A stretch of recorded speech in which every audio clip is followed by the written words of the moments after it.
Last Tuesday, I hosted a lovely family dinner.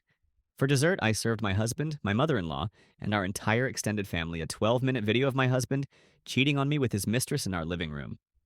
They spent 6 months trying to convince me I was going crazy. They were wrong. Okay, I know you're dying to find out what happens next, and trust me, it gets so much wilder. Before we continue, make sure you hit that subscribe button so you never miss another story like this. And while you're at it, say hi in the comments and let me know where in the world you're listening from today. It's always awesome to see our story family grow. If you had asked me back then, I would have told you my life was perfect.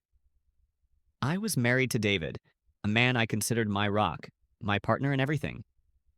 We had a beautiful home, a loving relationship, and a future that seemed bright and secure. Even my relationship with my mother in law, Carol, was wonderful. She was warm, supportive, and treated me like the daughter she never had. She lived just 10 minutes away and would often pop over to bring us homemade soup or just to chat. I thought I was incredibly lucky. The first strange thing happened on a Wednesday. I came home from work and walked into our bedroom and was hit with a faint, sweet smell of perfume. It was floral like gardenias. It wasn't mine, I only wear citrus scents. I figured it must have been Carol and thought nothing more of it. But then other things started happening. Small, almost unnoticeable things. I'd come downstairs in the morning to find a single glass in the sink, one I didn't remember using.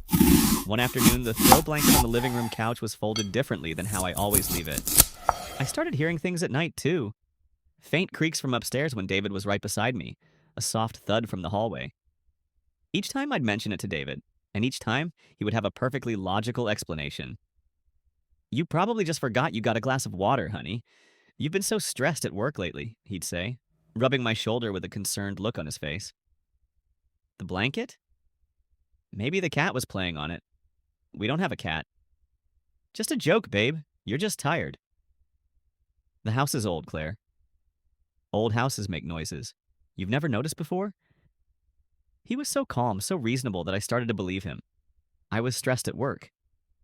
Maybe I was becoming forgetful. His mother, Carol, was even more convincing.